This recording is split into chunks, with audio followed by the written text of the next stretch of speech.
वो ईरान जिसको अमेरिका समझ रहा था कि युद्ध की शुरुआत करेंगे और चंद मिनटों में ईरान ख़त्म हो जाएगा, कुछ दिन में सरेंडर करके, और वो वहाँ पर अमेरिकी शासन, अमेरिकी लीडर डिप्यूट कर देंगे, जो चाहेंगे अमेरिका वो कर देगा।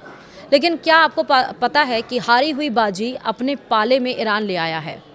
हम वो आपको 5 तरीके बताएंगे, वो 5 दाव जो चले हैं ईरान ने, और अमेरिका इजराइल का जो वॉर गेम था उसको किस तरह से उसने पलट दिया है।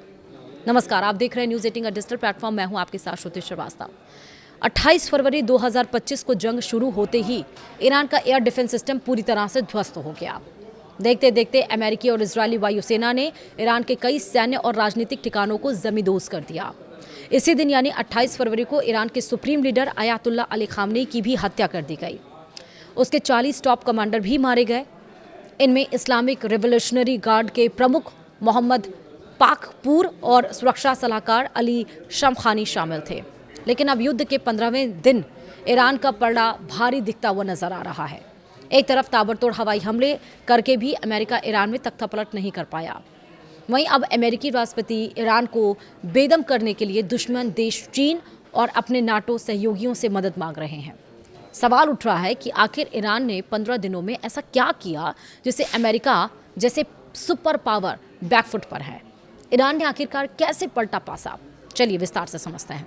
ईरान ने युद्ध को लंबा खींचने का रास्ता चुना। इसके लिए सेना के भीतर शक्ति विभाजित किए गए। इसे मोज़ेक फार्मूला नाम दिया गया। इसके तहत सेना की सभी इकाई को स्वतंत्र रूप से फैसला लेने के लिए अधिकृत किया गया। इसका असर देखने को मिला। बड़े पैमाने पर इंफ्रास्ट्रक्चर के तबाह होने के बावजूद अमेरिकी सहयोगियों पर ईरान का हमला जारी रहा। ईरान ने छोटे छोटे ड्रोन से अरब देशों को निशाना बनाना शुरू किया। उसकी कोशिश जंग को लंबा खींचने की है। वहीं आर्थिक नाकेबंदी का प्लान तैयार किया गया। इसके तहत ईरान ने होर्मुज स्ट्रेट को घेर लिया। राष्ट्रपति ट्रंप ने जैसे ही होर्मुज से जाने के लिए जहाज़ों को उकसाया, वैसे ही ईरान ने थाईलैंड के एक मालवाहक जहाज को रडार पर ले लिया। इसके बाद होर्मुज का पूरा रास्ता ब्लॉक हो गया। होर्मुज के नीचे ईरान ने बारूदी सुरंगें बिछा दी। वहीं तीसरा, अमेरिकी हमलों की असलियत दिखाने के लिए ईरान ने अमेरिकी मीडिया CNN को तेहरान में एंट्री दी। CNN ने ट्रंप प्रशासन और सरकार के खिलाफ वहां से जो खूब रिपोर्ट की, इनमें ईरान के एक स्कूल में मरने वाली बच्चियों की रिपोर्ट भी शामिल थी। CNN ने सबूत के साथ बताया कि अमेरिकी हमले में ही मिनाब स्कूल के बच्चे मारे गए। इन बच्चों की संख्या 160 से ज़्यादा बताया गया। पूरी दुनिया में ट्रंप सरकार की किरकिरी हुई।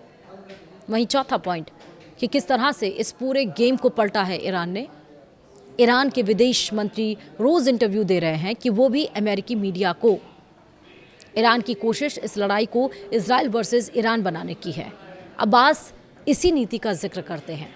अब्बास ने एक इंटरव्यू में कहा, अगर इजराइल के लिए अमेरिका अपने सैनिक को मरवाना चाहता है तो हम क्या ही कर सकते हैं। हम तो सिर्फ अपनी रक्षा कर रहे हैं। मैसेजिंग के जरिए ईरान मजबूत मोर्चेबंदी कर रहा है। वहीं पांचवा पॉइंट, अयातुल्ला अली खामनेई की हत्या के बाद अमेरिका और इजराइल को यह उम्मीद थी कि ईरान के आम नागरिक सड़कों पर उतरेंगे, लेकिन यह नहीं हो पाया। इसी तरह अमेरिका ने ईरान को अस्त व्यस्त करने के लिए कुर्दत से संपर्क साधा, लेकिन ईरान ने उसके इस प्लान को भी फेल कर दिया। अब अमेरिका नाटो और चीन जैसे देशों से मदद मांग रहा है। जैसा मैंने आपको बताया कि उसने सोचा कि अब सत्ता चली गई है, अली खामनेई चले गए हैं, उसके बाद कौन संभालेगा, उसके बाद जो हम चाहेंगे वो लीडर बन जाएगा। लेकिन ऐसा नहीं हुआ। जिस तरह वो इराक, अफगानिस्तान में पिछले और अन्य देशों में करता आया है, प्लान फेल हो गया अमेरिका का। जंग की शुरुआत तो कर दी, लेकिन पीछे नहीं हटने के लिए तैयार है। जंग कैसे ख़त्म होगी वो भी नहीं पता है, वो भी प्लानिंग नहीं है। बर्बादी अमेरिका में भी हो रही है। अमेरिका के लोग भी परेशान हैं। हर रोज़ 2-3 बिलियन डॉलर्स वहाँ पर खर्च हो रहे हैं इस युद्ध में। हालांकि इस दिए गए इंटरव्यू में अब्बास अराक्ची के द्वारा, जो कि ईरान के विदेश मंत्री हैं, उन्होंने कहा कि हमें तो सिर्फ ये लड़ाई, ये जो वॉर है वो ईरान वर्सेस इजराइल की है। अब अमेरिका अपने आप को उस वॉर में झोंकना चाह रहा है, तो उसमें मेरी कोई गलती नहीं है भाई। या तुम अटैक करोगे तो हम तुमको रिटेलिएट करेंगे।